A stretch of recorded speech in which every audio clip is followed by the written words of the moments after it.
बिस्मिल्लाहिर्रहमानिर्रहीम। खातिन हज़रात, मैं हूँ अख्तर अब्बास और आप सबको अस्सलाम वालेकुम। ये जो शुक्रिया जब आपका मुझ तक पहुँचता है तो सच्ची बात है, आंखें अपने आप चमकने लगती हैं। ये शुक्रिया डॉक्टर साहबा का था, लेकिन मुझ तक पहुँचा। और मिसेस उज़मा है, वो कहती है कि मैंने पीसीओ टी मंगवाई थी, लेकिन उसने कमाल काम किया, मेरा वज़न भी कम किया, जो मेरा असल मसला था पीसीओ डी का, ये भी हल कर दिया। मेरी 2 बोतलें खर्च हुई, तीसरी मैंने मंगवाई हुई है। और मैं बहुत खुश हूँ कि आपके कहने पर मैंने एतमाद करके ये मंगवाया था। और क्या खबर थी कि अल्लाह ने इसके अंदर डबल चीज़, डबल फ़ायदा डाल दिया है। मेरे बच्चे, मेरा रब आपको और डॉक्टर साहबा को दोनों पे अपना फजल और करम करे। असल में जब भी हम सारे ही किसी के लिए भी खैर से सोचते, जिसमें खैर होती है, किसी का भला करते हैं जिसमें लफ्ज़ों में होती है, किसी की हेल्प करते हैं जो अमलन होती है, तो जिससे भी ज़िंदगी के फूल खिलते हो, उनकी खूबसूरती आती हो, हमारी ज़िंदगी में आसानी आती हो, तो दुआएं तो फिर आपको मिलती हैं। और बंदे को हमेशा काम वही करना चाहिए जिस पे आपको दुआ मिले। अदरवाइज़ बहुत से लोग हैं जो दगा देते हैं और उसके मामले में उनको फिर दुआ तो नहीं मिलती। जितने लोग भी, अभी कल ही एक बड़े मशहूर कंपनी है, उसके सीईओ इंटरव्यू में दे रहे थे कि लोगों ने हमारी दुआई को जाली बना बना के बेचा और बेच रहे हैं। अब ये जो 2 नंबरी वाले हैं, अल्लाह के बंदे अगर यही सही काम करें तो उनको भी दुआ मिले, क्योंकि 2 नंबर पर चीज़ बेच लेते हैं, पर उसके बाद जो नुकसान होता है वो कुछ ऐसे पता चल जाता है। तो मुझे लगता है हमें अपने बेटों से, बेटियों से जब भी कोई काम करे, बिजनेस करे, तो उनको ज़रूर डिस्कस करना चाहिए। हक हलाल का कमाना दुनिया के अजीम कामों में से जो अल्लाह को पसंद है।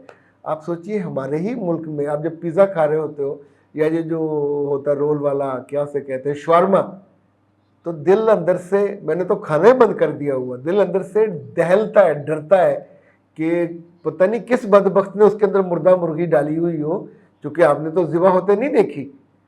अच्छा, अब एक क्राइटेरिया होता है कि अगर कोई महंगा है, महंगी दुकान है, तो शायद वो ये फजूल हरकत ना करे और हराम ना खाए, लेकिन बहुत से लोग ये हरकत करते हैं।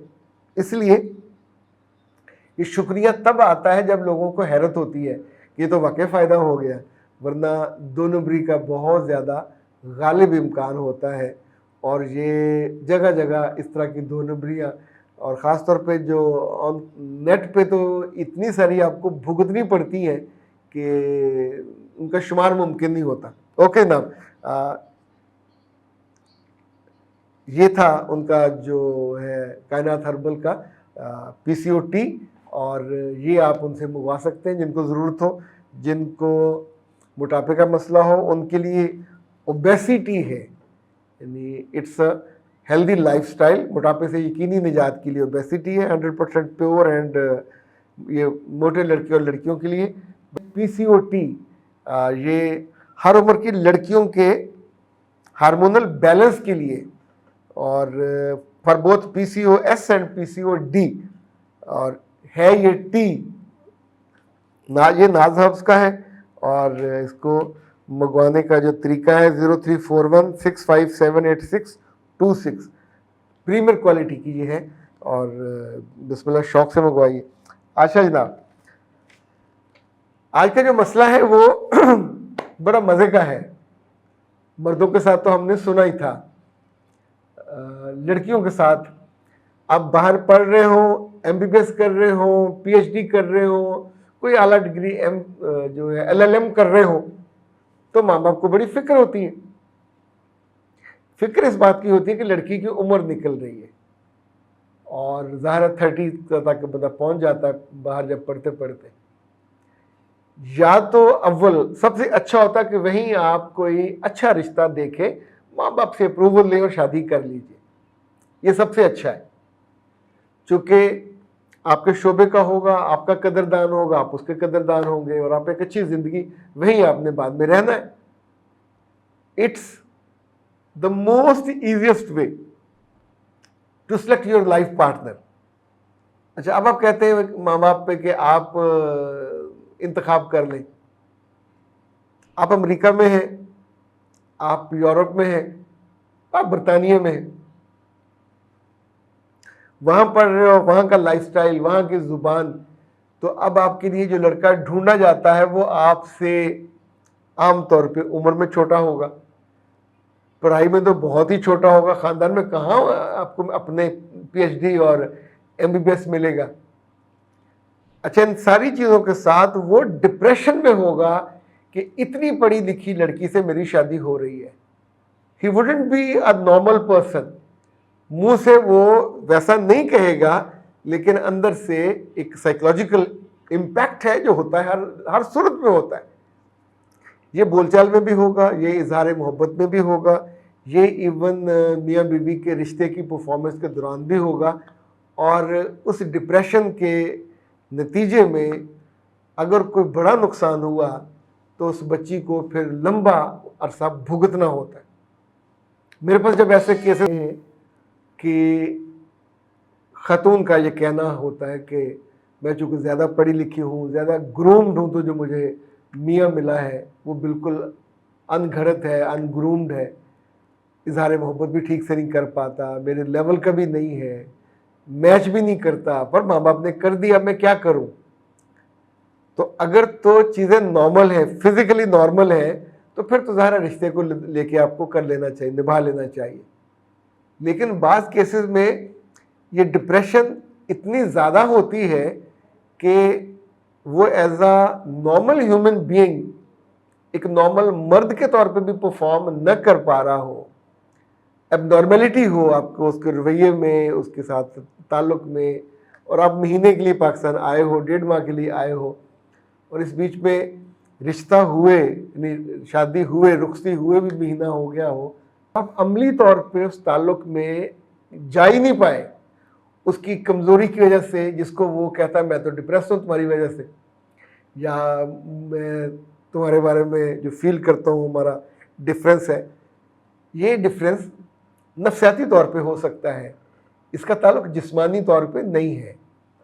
अगर वो किसी गलत कार्य में रहा, अपने आप को खुद उसने बर्बाद किया, तो 2 वजूहत हो सकते हैं। तीसरा, कहीं वो और कमिटेड हो और उसका दिल ना चाह रहा आपके साथ जीने को, और उसने अपने माँ बाप के कहने पे,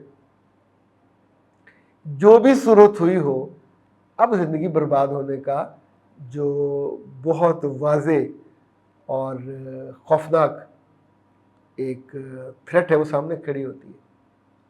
तो बच्चियाँ फिर पूछती हैं ऐसे में मुझे क्या करना चाहिए। तो मेरी सोची समझी राय ये है कि जब कभी ऐसी सूरत-हाल हो तो फिर उसको छुपाने का मतलब आप अपने नसीब के काले होने पे मोहर लगा देते हैं। जब भी आपके साथ कोई एबनॉर्मल चीज़ हो रही हो और आपका मियाँ जो पाकिस्तान में है और वो नॉर्मली बिहेव नहीं कर पा रहा या नॉर्मली एक्ट नहीं कर पा रहा एक हस्बैंड के तौर पे, तो उस पर आप 1 दिन पर्दा डाल दोगे, 2 दिन पर्दा डाल दोगे, वो मुंह परे करके सो जाता हो और आपको ठीक से, तो फिर आपके जिस्म में ना सिर्फ दर्द होगा, आपके रूह को भी दर्द होगा। बंदा सोचता है, ख़ास तौर पे हमारी बच्चियाँ जिन्होंने सारी उम्र अफेयर नहीं किया होता, जिन्होंने सारी उम्र कोई किसी से बात भी नहीं की होती मोहब्बत से, या कोई अपने माँ बाप की इज़्ज़त से या अल्लाह और उसके रसूल के एहतराम में और उनकी साथ वादा करके कि मैं एक अच्छी ज़िंदगी गुजारूंगी, तो आप सोचिए कि वो जब ऐसी सूरत हाल से दो चार होती हैं तो बहुत दुख होता है। इस दुख के 2 पहलू हैं। अगर लड़का आमादा हो अपनी गलती मानने पे या अपनी कमज़ोरी मानने पे, तो उसका इलाज करवाइए। उसका इलाज 2 तरह से होगा, फिजिकल इलाज होगा किसी सेक्सोलॉजिस्ट के पास, और साइकोलॉजिकल इलाज होगा जिसमें उसकी पुरानी ज़िंदगी में जो गलतियाँ, कोताहियाँ, गुनाह उसने किए हैं, ये उसका बदला है। यानी फिजिकली इसका ज़रूर इंसान को मिल जाता है। अब आप अगर वो ये नहीं मानता, फिर बिल्कुल एहतराम से, प्यार से उनके वालिद साहब से, अम्मा से बात मत कीजिए, वालिद साहब से बात कीजिए कि अब्बू जी ये मसला है, अब तक हम मियाँ बीवी के ताल्लुक में नहीं जा पाए, तो उन्हें इसमें शर्मिंदगी या कमज़ोरी का जो मामला है, आप चूँकि बड़े हो तो 2 इसके इलाज हैं। फिज़िकली किसी सेक्सोलॉजिस्ट से मिल लें, आप साथ लेके जाइए, चूँकि मुझसे तो वो शर्म खाते हैं, बात भी नहीं करते और मुझसे मुंह बनाते। दूसरा, फ़ौरन किसी साइकोलॉजिस्ट से उनकी बात करवाइए, लाइफ कोच से बात करवाइए, पर वो जो इन चीज़ों को डील करता हो तो आप उन्हें फिर हमारा नंबर दे सकते हैं। तीसरा, अगर आप अपने वालिद को बताते हैं तो फिर वालिद को भी लड़ना नहीं है, अभी आप रिश्ता ख़त्म नहीं कर रहे, तो वालिद साहब उनसे फिर ये कहें कि भाई जी बेटे का एक टेस्ट करा लें, इसे कहते हैं जो स्पर्म्स हैं, स्पर्म काउंट टेस्ट, कितनी उनकी मोर्टेलिटी है, उनकी दुम कैसी है, उनके हेड कैसे हैं, क्योंकि अगर ये बहुत थोड़ी परसेंटेज हुई, जिसका बहुत इम्कान होता है, तो ऐसा बंदा एजोस्पर्मिया का भी पेशेंट होता है, यानी बाप भी नहीं बन सकता। कुदरत ज़रूर कान खींचती है गलत कार्य करने वालों से। ये सिर्फ एक नफसियाती मसला नहीं हो सकता कि ज़्यादा पढ़ी लिखी है, मैं कम पढ़ा लिखा हूँ तो इसलिए आप एक मर्द के तौर पे बच्चियों की ज़िंदगी बर्बाद मत कीजिए। और इसको जब वो वापस चली जाती है तो पीछे अब्बा जी को ये काम कर लेना चाहिए, उसका टेस्ट लें, उसकी रिपोर्ट दें, रिपोर्ट मुझे भेजवा दें, वहाँ जिससे आपने किसी को कंसल्ट का वो कर लीजिए और उसके बाद इस मामले को वहीं वाइंड अप कर दें। रिश्ते को बदशक्ल किए बिना, बदसूरत किए बिना एक चीज़ नहीं चल सकती, तो उस पर फिर स्टैंड ले लेना चाहिए। अख्तर अब्बास को दीजिए इजाज़त। अस्सलाम वालेकुम व रहमतुल्लाह।